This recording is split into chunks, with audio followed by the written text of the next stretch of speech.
ഇത്തരത്തിലുള്ള വിഷയങ്ങൾ ഒരു മതനിരപേക്ഷ പ്ലാറ്റ്ഫോമിലാണ് ചർച്ച ചെയ്യേണ്ടത്. ബഹുമാനനായിട്ടുള്ള ജസ്റ്റിസ് വി.കെ. മോഹനൻ പുതിയ ഭേദഗതി ഭരണഘടനയുടെ അടിസ്ഥാനപരമായിട്ടുള്ള തത്വങ്ങൾക്ക് വിരുദ്ധമാണ് എന്ന് പ്രസ്താവിക്കുകയുണ്ടായി. ഭരണഘടനയുടെ 25ഉം 26ഉം അനുച്ഛേദങ്ങൾ പറയുന്നത് മതസ്വത്തുക്കൾ കൈവശം വെക്കാനും അത് നോക്കി നടത്താനും ഉള്ള അധികാരങ്ങളെക്കുറിച്ചാണ്. ഏത് മതവിശ്വാസത്തിൽ വിശ്വസിക്കുവാനുമുള്ള പൗരന്റെ അവകാശത്തെ സംബന്ധിച്ചാണ്. ഇതിനെല്ലാം വിരുദ്ധമായിട്ടാണ് വഖഫ് ഭേദഗതി നിയമം കൊണ്ടുവന്നിരിക്കുന്നത്. കോടിക്കണക്കിന് രൂപയുടെ വഖഫ് സ്വത്തുക്കളാണ് നമ്മളുടെ രാജ്യത്ത് ദിനംപ്രതി അന്യാധീനപ്പെട്ടു പോയിക്കൊണ്ടിരിക്കുന്നത്. അത് സംരക്ഷിക്കാൻ വളരെ ശക്തമായിട്ടുള്ള നടപടി സ്വീകരിച്ചത് 1ഉം 2ഉം പിണറായി സർക്കാരുകളാണ്. 1ാം പിണറായി സർക്കാരിന്റെ കാലത്താണ് വഖഫ് സ്വത്തുക്കൾ മുഴുവൻ സർവേ ചെയ്ത് രേഖപ്പെടുത്തണം എന്ന് തീരുമാനിച്ചത്. ആ സമയത്ത് തന്നെ ഏതാണ്ട് 60-70% സർവേ പൂർത്തിയായി. 2ാം പിണറായി സർക്കാരിന്റെ സമയത്ത് ബഹുമാന്യനായിട്ടുള്ള അബ്ദുറഹിമാൻ മിനിസ്റ്റർ വഖഫിന്റെ മന്ത്രിയായിരുന്ന സന്ദർഭത്തിൽ അത് വളരെ ക്ലിപ്തതയോടുകൂടി വ്യവസ്ഥാപിതമായി നിർവഹിക്കപ്പെട്ടു. അങ്ങനെ കോടിക്കണക്കിന് രൂപയുടെ വഖഫ് സ്വത്തുക്കൾ വഖഫ് ബോർഡിന് തിരികെ ലഭിക്കുന്നതിന് ആ സർവേകൾ കാരണമായി. അതുപോലെ തന്നെ ഞാൻ ഇന്നും ഓർക്കുന്നുണ്ട്, പല വഖഫ് സ്വത്തുക്കളിലും ഇപ്പോഴും പല പ്രമാണിമാരും മഹാഭൂരിപക്ഷം ലീഗിന്റെ ആളുകളാണ്. അവർ ആ റൂമുകൾ സ്വത്തുക്കളൊക്കെ കൈയടക്കി വെച്ചിരിക്കുകയാണ്. 100 രൂപ 150 രൂപ വാടകക്കാണ് കണ്ണായ സ്ഥലങ്ങളിൽ ഈ വഖഫ് സ്വത്തുക്കൾ ഇപ്പോഴും വാടകക്ക് പോയിക്കൊണ്ടിരിക്കുന്നത്. അത് മാറ്റണമെന്ന് നമ്മൾ തീരുമാനിച്ചു. അങ്ങനെയാണ് പുത്തമ്പള്ളി ജാറത്തോടനുബന്ധിച്ചിട്ടുള്ള വലിയ ബിൽഡിംഗ് സമുച്ചയം റീടെൻഡർ ചെയ്യാൻ വേണ്ടി തീരുമാനിച്ചത്. വലിയ പ്രതിഷേധമായിരുന്നു. 50 രൂപ 75 രൂപ പണ്ട് കാലത്ത് എത്ര രൂപക്കാണോ വാടകക്കെടുത്തത് ആ വാടക എമൗണ്ടിൽ അത് മുന്നോട്ട് പോവുകയായിരുന്നു. 1ാം പിണറായി സർക്കാരിന്റെ സമയത്ത് ഒരുപാട് വിഷയങ്ങൾ ഉണ്ടായെങ്കിലും ഞങ്ങൾ അതിൽ നിന്ന് പുറകോട്ട് പോയില്ല. അത് റീടെൻഡർ ചെയ്തു. 150 രൂപക്കൊക്കെ വാടകക്കെടുത്തിരുന്ന ആളുകൾക്ക് തന്നെ പിന്നീട് 10,000ഉം 15,000ഉം വാടക കൊടുക്കേണ്ടുന്ന സാഹചര്യം ഉണ്ടായി.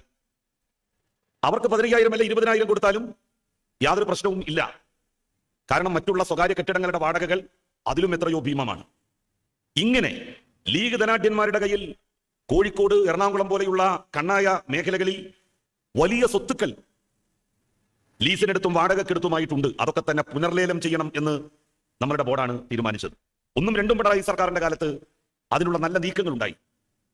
നമുക്കറിയാം, വളാഞ്ചേരിക്കടുത്ത് മൂന്നാക്കൽ പള്ളി ബഹുമാനപ്പെട്ട മന്ത്രി അബ്ദുറഹിമാൻ വഖഫ് കൈകാര്യം ചെയ്തിരുന്ന സമയത്താണ് അതിന്റെ ഒരു വിധി വരുന്നത്. എത്രയോ കാലങ്ങളായി മുസ്ലിം ലീഗിന്റെ അവിടുത്തെ പ്രാദേശിക ഭാരവാഹികൾ കുത്തകയാക്കി വെച്ചുകൊണ്ട് നടക്കുകയായിരുന്നു ആ സ്ഥാപനം. ലക്ഷോപലക്ഷം രൂപയാണ് കാണാതായത്, നഷ്ടപ്പെട്ടത്. അവസാനം കോടതി പറഞ്ഞു അതിന്റെ ഭാരവാഹികളായി ഏറെക്കാലം ഇരുന്നിരുന്ന ലീഗിന്റെ നേതാക്കന്മാരുടെ സ്വത്തുക്കൾ ജപ്തി ചെയ്ത് ആ പണം തിരികെ പിടിക്കണം എന്ന്. സ്വത്ത് ജപ്തിയിലേക്ക് പോകാൻ വേണ്ടി പോവുകയാണ്.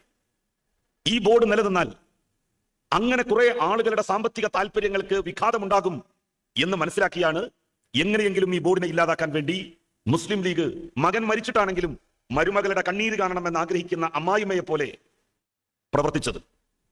ഈ ബോർഡ് നിയമാനുസൃതം രൂപീകൃതമായിട്ടുള്ളതല്ല. ഇതിൽ BJP സർക്കാർ കൊണ്ടുവന്ന 2 അമുസ്ലിങ്ങളെ ഇടതുപക്ഷ സർക്കാർ വെക്കാതെയാണ് പുനഃസംഘടിപ്പിച്ചത്. അതുകൊണ്ട് ഈ ബോർഡ് പിരിച്ചുവിട്ട് BJP സർക്കാർ കൊണ്ടുവന്ന പുതിയ നിയമത്തിന്റെ അടിസ്ഥാനത്തിൽ 2 അമുസ്ലിങ്ങളെ ഏറ്റവും ചുരുങ്ങിയത് ഉൾപ്പെടുത്തി ഞങ്ങൾ ബോർഡ് പുനഃസംഘടിപ്പിക്കാം എന്ന സത്യവാങ്മൂലം കോടതിയിൽ കൊടുത്തത്. ഇതാണ് മുസ്ലിം ലീഗ് ഈ ബോർഡിനെതിരായി നീങ്ങാനുണ്ടായിട്ടുള്ള കാരണം. BJP നമ്മുടെ രാജ്യത്ത് നമുക്കറിയാം, ഈ നാടിനെ മതനിരപേക്ഷമല്ലാതാക്കാനാണ് അവരിപ്പോൾ നിയമനിർമ്മാണങ്ങൾ നടത്തിക്കൊണ്ടിരിക്കുന്നത്. RSS രൂപവൽക്കരിക്കപ്പെട്ട് 100 കൊല്ലം കഴിയുമ്പോൾ ഇന്ത്യയെ ഞങ്ങൾ ഒരു ഹിന്ദുത്വ രാഷ്ട്രമാക്കും എന്നവർ പ്രഖ്യാപിച്ചതാണ്. ആ പ്രഖ്യാപനം യാഥാർത്ഥ്യമായി കഴിഞ്ഞിരിക്കുന്നു. ബാബറി മസ്ജിദ് തകർത്ത സ്ഥലത്ത് രാമക്ഷേത്രത്തിന്റെ നിർമ്മാണവും കഴിഞ്ഞ് അതിന്റെ ഉദ്ഘാടനം നിർവഹിച്ച് ആ കോമ്പൗണ്ടിൽ കാവിപ്പതാക ഉയർത്തിക്കൊണ്ട് ഇന്ത്യയുടെ പ്രധാനമന്ത്രി പ്രഖ്യാപിച്ചത് ഇന്ത്യ രാമരാജ്യമായി കഴിഞ്ഞു എന്നാണ്. സ്വാഭാവികമായും അങ്ങനെ ഒരു രാജ്യം BJP വിഭാവനം ചെയ്യുന്നതിലേക്ക് എത്തണമെങ്കിൽ, പൂർണ്ണതയിലെത്തണമെങ്കിൽ ഈ രാജ്യത്തിന്റെ മതനിരപേക്ഷ സ്വഭാവം തകർക്കണം, ഇല്ലാതാക്കണം.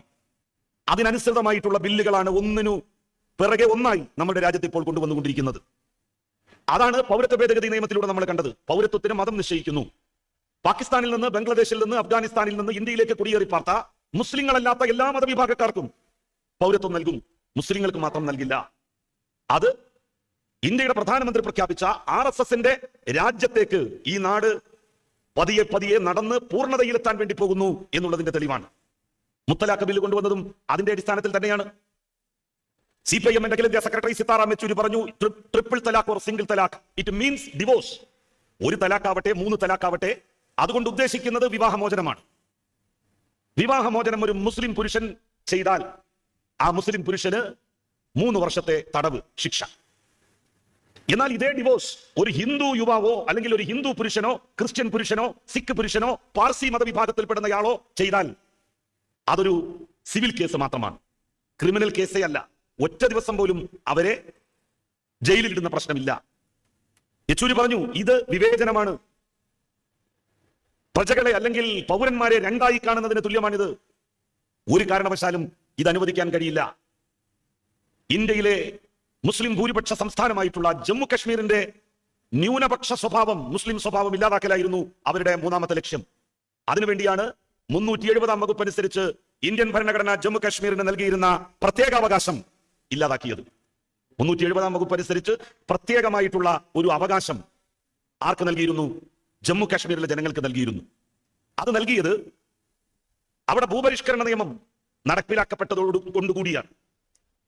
കേരളം കഴിഞ്ഞാൽ ഭൂപരിഷ്കരണ നിയമം, എല്ലാവർക്കും ഭൂമി എന്ന് പറയുന്നത് നടപ്പിലാക്കപ്പെട്ട ഒരു സംസ്ഥാനമാണ് കശ്മീർ. ഭൂമി അവിടെ വിറ്റുപോകാതിരുന്നത് കാശ്മീരികൾക്കല്ലാതെ ഭൂമി വിൽക്കാൻ പാടില്ലാത്തതുകൊണ്ടാണ്.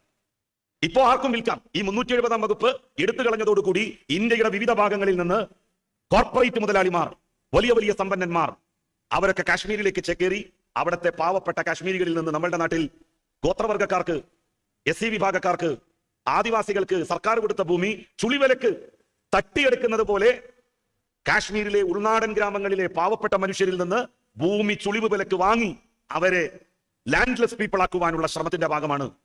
അവരെ ഭൂരഹിതരാക്കണം. ഇപ്പോൾ ജമ്മു കാശ്മീർ എന്ന് പറയുന്ന ഒരു സംസ്ഥാനമില്ല. സംസ്ഥാന പദവിക്ക് വേണ്ടി അവിടുത്തെ ഭരണാധികാരികൾ വളരെ ശക്തമായിട്ടുള്ള ആവശ്യം ഉന്നയിച്ചുകൊണ്ടിരിക്കുകയാണ്. ലഡാക്കിനെ മുറിച്ചു രണ്ടായിട്ട്. അങ്ങനെ നമ്മളുടെ രാജ്യത്തെ മതനിരപേക്ഷതയുടെ സ്തംഭങ്ങളെ മുഴുവൻ ഇല്ലാതാക്കുകയാണ്. അതിന്റെ ഏറ്റവും അവസാനത്തെ പടിയാണ് വഖഫ് ബോർഡിൽ മറ്റു മേഖലകളിൽ നിന്നുള്ള, മറ്റു വിഭാഗങ്ങളിൽ നിന്നുള്ള പ്രാതിനിധ്യം എന്ന് പറയുന്നത്. ഇത് തീർത്തും അന്യായമാണ്. ലോകത്ത് ഇങ്ങനെ ഇതിന് സമാനമായ ഒന്ന് മറ്റെവിടെയും നമുക്ക് കാണാൻ വേണ്ടി കഴിയില്ല. ദേവസ്വം ബോർഡുകളിൽ അഹിന്ദുക്കളെ നിയമിച്ചാൽ അതേക്കുറിച്ച് എന്തായിരിക്കും പ്രതികരണം? BJPയുടെ പ്രതികരണം എന്താകും? RSSന്റെ പ്രതികരണം എന്താകും? ഇങ്ങനെ പോയാൽ ഈ പുതിയ ഭേദഗതി നിയമം അനുസരിച്ച് വഖഫ് സ്വത്തിനു മേലുള്ള തർക്കം തീർക്കാനുള്ള അധികാരം ഇനിമേലിൽ വഖഫ് ബോർഡിനാവില്ല.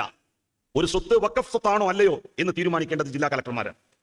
ഉത്തരേന്ത്യയിലൊക്കെ കോടിക്കണക്കിന് രൂപയുടെ കണ്ണായ സ്ഥലത്തുള്ള സ്വത്തുക്കളാണ്. സ്വാഭാവികമായിട്ടും തർക്കം വരും. തർക്കം വരുന്ന നിമിഷം the entire property will be taken over by the collector. മൊത്തം സ്വത്തും കളക്ടർ നേരിട്ട് ഏറ്റെടുക്കും. സാധാരണഗതിയിൽ ഒരു തർക്കമുണ്ടായാൽ ആ തർക്കം പരിഹരിക്കുന്നത് വരെ സ്റ്റാറ്റസ് കോ തുടരും. പക്ഷെ അങ്ങനെയല്ല. ഇത് തർക്കമുണ്ടായ നിമിഷം തന്നെ അതിന്റെ പൂർണ്ണാധികാരം ജില്ലാ കളക്ടർ ഏറ്റെടുക്കും. എന്നിട്ട് തർക്കം തീരുന്ന സമയത്ത് എന്താണോ അതനുസരിച്ച് ജില്ലാ കളക്ടർ ആ സ്ഥലം ആർക്കാണെന്ന് വെച്ചാൽ വിട്ടുകൊടുക്കും എന്നാണ് പുതിയ ഭേദഗതി പറയുന്നത്. അത് തീരുമാനിക്കാനുള്ള അവകാശവും ജില്ലാ കളക്ടർക്കാണ്. വഖഫ് ട്രിബ്യൂണൽ എന്ന് പറയുന്നതിനെ ഒരു കടലാസ് പ്രസ്ഥാനമാക്കി ഈ ഭേദഗതി നിയമം മാറ്റി. വഖഫ് സ്വത്തുക്കളുമായിട്ടുള്ള തർക്കങ്ങൾ പരിഹരിക്കാൻ ഒരു കോടതി തന്നെ നമ്മുടെ രാജ്യത്ത് പ്രവർത്തിച്ചിരുന്നു, ഇപ്പോഴും പ്രവർത്തിക്കുന്നുണ്ട്. അതാണ് വഖഫ് ട്രിബ്യൂണൽ. ആ വഖഫ് ട്രിബ്യൂണലിന്റെ കഴുത്ത് ഇനി വഖഫ് ട്രിബ്യൂണൽ ഒരു വിധി പ്രസ്താവിച്ചാൽ 90 ദിവസത്തിനുള്ളിൽ അതിനെതിരായി ഹൈക്കോടതിയെ സമീപിക്കാം. നേരത്തെ അങ്ങനെ കോടതികളെ സമീപിക്കാൻ ഒരു ക്ലോസ് ഉണ്ടായിരുന്നില്ല. അങ്ങനെ സമീപിക്കാനുള്ള അവസരം കിട്ടിയതോടുകൂടി വഖഫ് കോടതികൾ, വഖഫ് ട്രിബ്യൂണലുകൾ എന്ന് പറയുന്നത് അക്ഷരാർത്ഥത്തിൽ ഇല്ലാതായി. ഇങ്ങനെ നാടിന്റെ മതനിരപേക്ഷ സ്വഭാവത്തെ തകർക്കാൻ വേണ്ടി നിയമനിർമ്മാണങ്ങൾ ഉണ്ടാക്കുന്നു സർക്കാർ. അതിന്റെ ഏറ്റവും അവസാനത്തെ ഉദാഹരണമാണ് വഖഫ് ഭേദഗതി ബിൽ എന്ന് ചൂണ്ടിക്കാട്ടിയാണ് ഇതിനെ ഒരു മതനിരപേക്ഷ വിഷയമായി, മതനിരപേക്ഷ പ്ലാറ്റ്ഫോമിലാണ് ഇത് ചർച്ച ചെയ്യേണ്ടത് എന്നുള്ള ഉത്തമ ബോധ്യത്തോടു കൂടി ഇത്തരം ഒരു മുദ്രാവാക്യം ഏറ്റെടുക്കുന്നതിന് പാർട്ടി തയ്യാറായത്. തീർച്ചയായും വരാൻ പോകുന്ന കാലത്തെ സമരപരിപാടികളുടെ ഒരു ഏകദേശ ചിത്രം നമുക്ക് ഈ സെമിനാറിന്റെ നടത്തിപ്പിലൂടെ തന്നെ ബോധ്യമായിട്ടുണ്ടാകും എന്നുള്ള ഉത്തമ വിശ്വാസത്തോടു കൂടി ഈ ചടങ്ങിന് അഭിവാദ്യങ്ങൾ നേർന്നുകൊണ്ട് ഞാൻ എന്റെ വാക്കുകൾ അവസാനിപ്പിക്കുന്നു. നന്ദി, നമസ്കാരം.